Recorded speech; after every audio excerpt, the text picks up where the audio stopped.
Good morning बच्चों। तो आज हम लोग थर्ड चैप्टर पढ़ेंगे। हर झंडा कुछ कहता है। झंडा यानी कि फ्लैग, ध्वज जो होता है वो कुछ कहता है, यानी कि जो हमारा झंडा है या किसी भी देश का झंडा वो क्या है, हर चीज का प्रतीक होता है, वो कुछ कहना चाहता है। झंडा ऐसे ही नहीं बन जाता है, उसमें जो रंग है, उसमें जो डिजाइन है वो हर किसी का प्रतीक रहता है, उसका कुछ मीनिंग रहता है। तो इस चैप्टर में हम लोग यही पढ़ेंगे कि झंडे का मीनिंग क्या है। यहाँ पे देखिए, आप अपनी टेक्स्ट बुक में पेज नंबर 24 पे देख सकते हैं। यहाँ पे देखिए पिक्चर दिया हुआ है ना, यहाँ पे देखिए एक घड़ी है, फिर ये एक लड़की है और वो क्या कर रही है, कंप्यूटर में सर्च कर रही है झंडे के बारे में। यहाँ पे देखिए वो हर देश का यहाँ पे झंडा आया हुआ है और उसके सामने उसकी इंफॉर्मेशन लिखी हुई है। अब हम चैप्टर पढ़ते हैं तब हमें पता चलेगा, ठीक है।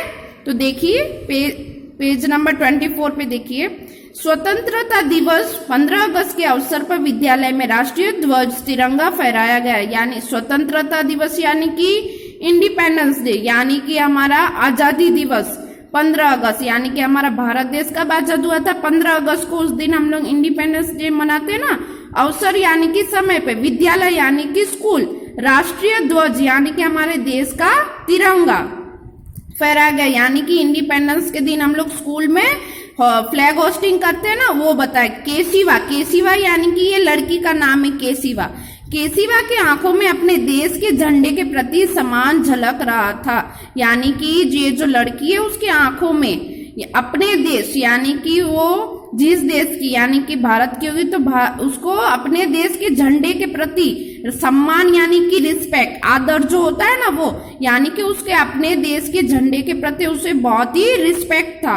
कुछ प्रश्न भी उसके मन में उठ रहे थे, यानी कि झंडे को देख के उसके मन में बहुत सारे सवाल उठ रहे कि ये ऐसा क्यों है, ये क्या है, वो है, आखिर झंडा होता क्या है। यानी कि उसको ये क्वेश्चन आया, क्या ये झंडा क्या है, आखिर क्यों ऐसा होता है, यह क्यों बनाया जाता है, ऐसा क्वेश्चन उसके मन में आता है। इन्हीं सवालों के बारे में सोचते हुए केशिवा घर आ गई, यानी कि आजादी के दिन क्या हुआ, फ्लैग होस्टिंग हुई, वो झंडे के देख के उसके मन में बहुत सारे सवाल हुए, वो ये सोचते सोचते घर आ गई, ठीक है। हाथ मुंह धोकर फ्रिज से सैंडविच और जूस निकाला और सीधे अपने कमरे में जाकर कंप्यूटर खोल लिया। यानी कि वो जैसे ही स्कूल से घर आई तो पहले हाथ मुंह धोई, फिर फ्रिज से सैंडविच निकाली, फिर जूस निकाला, वो लेके वो सीधे अपने रूम में जाती है और वहां क्या करती है, कंप्यूटर ओपन करती है।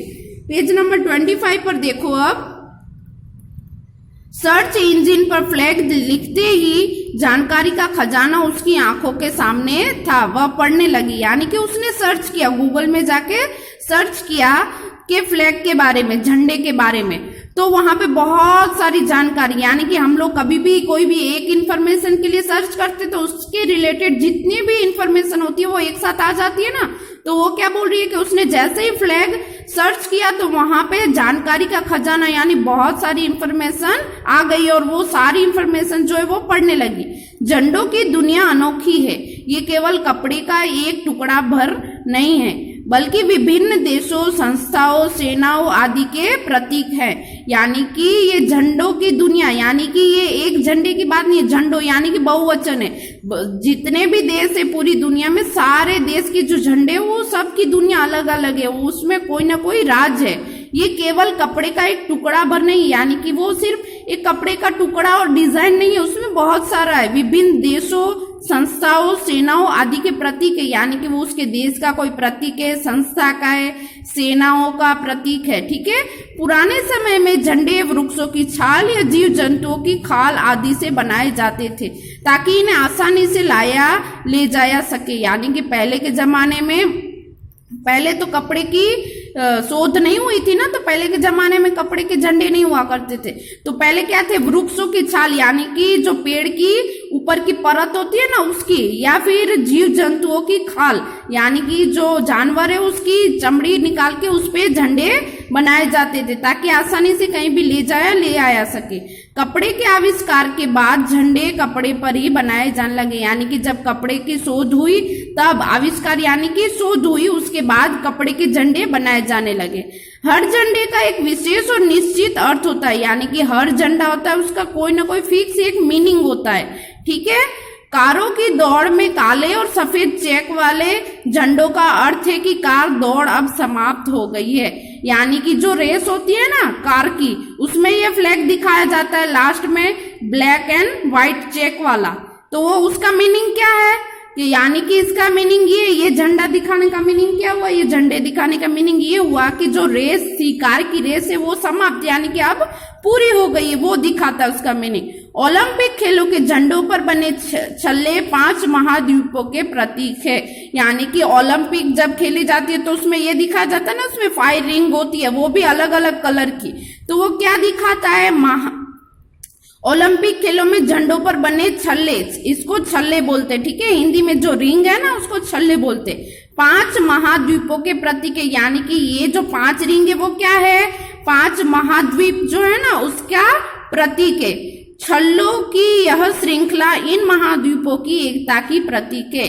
यानी कि ये श्रृंखला यानी कि माला, ठीक है। ये देखो एक दूसरे में मिली हुई है ना, तो ये माला हो गई ना। तो ये क्या बता रहा है कि ये सब एक दूसरे से जुड़े हुए, कोई अलग अलग नहीं, एकता यानी कि यूनिटी। यानी कि ये 5 महाद्वीपों क्या है, मिलजुल के रहते, वो इनकी एकता का प्रतीक है।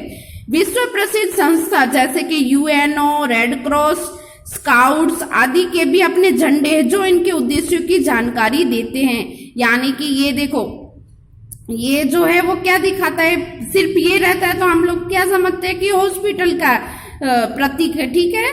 तो ये बता रहे हैं कि यूएनओ का झंडा होता है, रेड क्रॉस का होता है, स्काउट्स का होता है। ये अपने झंडे जो इनके उद्देश्यों की जानकारी देते हैं, ठीक है। ये ऐसे हर झंडा एक एक जानकारी देता है। अब देखिए पेज नंबर 26 पर, जब किसी जहाज पर बैंगनी झंडे पर काला गोला दिखाया जाए तो इसका मतलब है कि वह जहाज संकट में है। यानी कि यहाँ पे देखो पिक्चर दिया हुआ है, सीप है ना, ये क्या है, सी है, और इसमें ये सीप है, और इस पे देखो ये झंडा, ये बैंगनी कलर पर्पल है और बीच में ब्लैक डॉट है बड़ा सा। तो उसका मीनिंग क्या है, तो यहाँ पे दिखा जहाज यानी कि सीप, यानी बैंगनी यानी कि ये कलर, और काला गोला यानी कि बीच में ब्लैक डॉट है वो। तो उसका मतलब क्या होता है कि ये सीप जब दरिया में चलती है तो वह उस पर कोई संकट या मुसीबत आती है या कोई फंस गई है तो वो ये फ्लैग लगा देते ताकि आसपास कोई दूसरा सीप वाला हो तो वो देखे, ये झंडे को देखते ही वो समझ जाएगा कि इनको हेल्प की जरूरत है, ये मुसीबत में। ऐसा ही झंडा कहता है। कुछ झंडे एक ही रंग के होते हैं, यानी कि यहाँ पे हमने देखा ना कि 2-3 झंडे अलग अलग, उसमें 2-3 कलर मिक्स थे, पर यहाँ पे क्या कह रहे हैं, कुछ ऐसे झंडे होते हैं जो सिर्फ एक ही कलर के होते हैं, सफेद, लाल, काला या पीला। सफेद यानी कि ये एक ही कलर का, या पूरा प्लेन होता है, व्हाइट या लाल होता है, काला होता है, पीला होता है। सफेद झंडे का अर्थ है संधि या समर्पण, यानी कि जो पूरा व्हाइट कलर का झंडा होता है उसका मीनिंग क्या है, संधि। संधि यानी कि मिलान, जोड़ना। समर्पण यानी कि शांति का, ठीक है। सफेद मतलब हम लोग जब भी व्हाइट फ्लैग दिखाएंगे तो उसका मीनिंग क्या है कि हम लोगों को मिलजुल के रहना है, शांति रखनी है, अब हमें झगड़ा नहीं करना है। चीन में सफेद रंग को शोक का प्रतीक माना जाता है, यानी कि चीन देश में सफेद रंग का जो झंडा है ना उसको शोक यानी कि दुख का प्रतीक माना जाता है कि हम लोग दुखी है, ऐसा मानते। लाल रंग खतरे का प्रतीक है, यानी कि जब कहीं भी कोई खतरा होता है तो रेड कलर का फ्लैग दिखाया जाता है ना, यानी कि रेड कलर जो क्या है, खतरा दिखाता है। इसके विपरीत हरे रंग का झंडे का अर्थ है कि सब ठीक ठाक और सुरक्षित है, यानी कि ग्रीन कलर का जो पूरा ग्रीन कलर का झंडा होता है वो क्या बताता है कि यहाँ पे सब ठीक ठाक है और सुरक्षित है, ऐसा बताता है। पीला रंग गंदगी और महामारी का प्रतीक है, यानी कि पीले रंग का जो झंडा होता है वो क्या बताया कि यहाँ पे बहुत सारी गंदगी और महामारी, यानी कि अभी जो कोरोना की महामारी चल रही है ना, वैसे ही मतलब कोई भी महामारी आती है तब पीले रंग का झंडा दिखाया जाता है। उसका मीनिंग ये होता है कि अभी महामारी और गंदगी फैली हुई। काले रंग का झंडा शोक, मृत्यु या विरोध का संकेत देता है, यानी कि ब्लैक कलर का जो झंडा होता है वो क्या बताता है, शोक यानी दुखी, मृत्यु यानी किसी की डेथ हो जाती है वो, विरोध यानी किसी के खिलाफ हम लोग बोलते हैं उसका संकेत, ठीक है, यानी कि इशारा करता है ये ब्लैक रंग का झंडा।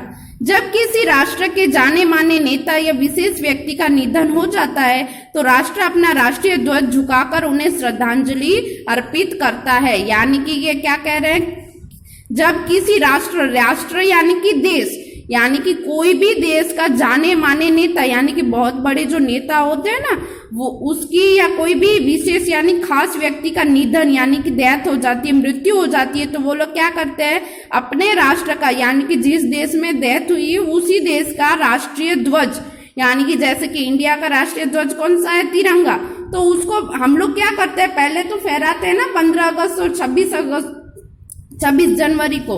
तो वो जिस दिन ये बड़े नेता की डेथ होती है तो वो अपना राष्ट्रीय ध्वज जो है वो झुकाकर ऐसे करते हैं और उसको श्रद्धांजलि देते हैं। ठीक है, जो नेता की डेथ हुई ना उसको श्रद्धांजलि ऐसे देते हैं। किसी भी देश का राष्ट्रीय ध्वज उस देश के सम्मान का प्रतीक होता है, यानी कि कोई भी देश का उसका जो झंडा होता है, राष्ट्रीय ध्वज जो होता है वो उसके देश का सम्मान, यानी वो अपने देश का रिस्पेक्ट होता है, आदर सम्मान का प्रतीक होता है। वह उस देश के सांस्कृतिक मूल्यों, इतिहास और दर्शन को बताता है, यानी कि वो झंडा उसमें क्या दिखाता है, उस देश की संस्कृति को दिखाता है, उसकी इतिहास दिखाता है, वो देश का इतिहास क्या है वो दिखाता है, वो देश में क्या क्या होता है उसका प्रतीक है, वो सब बताता है झंडा। अब पेज नंबर 27 पर देखो, झंडों की दुनिया में खोई केशिवा को सैंडविच और जूस का ध्यान ही नहीं रहा, यानी कि ये केशिवा ये सब इंफॉर्मेशन पढ़ने में इतनी मशगूल हो गई कि वो जो सैंडविच और जूस लाई थी उस पे तो उसका ध्यान ही नहीं रहा खाने को, तभी लाइट चली गई, यानी कि अचानक वो पढ़ रही थी इंफॉर्मेशन सारी तो बीच में लाइट चली गई। उसने अपना सैंडविच और जूस उठाया और गुनगुनाते हुए कमरे से बाहर निकल गई, यानी कि लाइट गई और कंप्यूटर बंद हो गया तो उसने क्या किया, सैंडविच उठाया, जूस उठाया और गुनगुनाते, यानी कि कोई भी गाना हम लोग मन में गाते हैं ना, वो गाते हुए वो कमरे से बाहर निकालती है। तू मान है हमारा, तू शान है हमारी, तू जीत का निशान है, तू जान है हमारी, आकाश और जमी पर हो तेरा बोलबाला, झुक जाए तेरे आगे हर तख्तो ताज वाला, यानी कि ये गाना वो गुनगुना रही थी। तो ये क्या है, तू मान है हमारा, यानी कि वो झंडे के बारे में ये गाना गा रही है। तू मान यानी कि हमारा सम्मान है, घमंड है, तू शान है हमारी, यानी कि शान से जो चलते हैं ना, तो ये झंडा क्या हमारी शान है। तू जीत का निशान है, यानी कि ये झंडा क्या बता रहा है कि हम जीत चुके हैं, हमारा जीत का निशान है। तू जान है हमारी, यानी कि झंडा जो है वो हमारी जान है। आकाश और जमी पर, आकाश यानी कि आसमान, जमी यानी कि धरती, यानी आसमान और जमीन पर हो तेरा बोलबाला, बोलबाला यानी कि चारों ओर तुम्हारी तारीफ हो, ऐसा हो झंडा हमारा। झुक जाए तेरे आगे, यानी कि झंडे के आगे झुक जाए हर तख्तो ताज वाला, यानी कि जो बड़े बड़े नेता, ये कोई भी बड़ा बड़ा इंसान है वो ये हमारे झंडे के आगे झुक जाए, ऐसा हमारा झंडा है।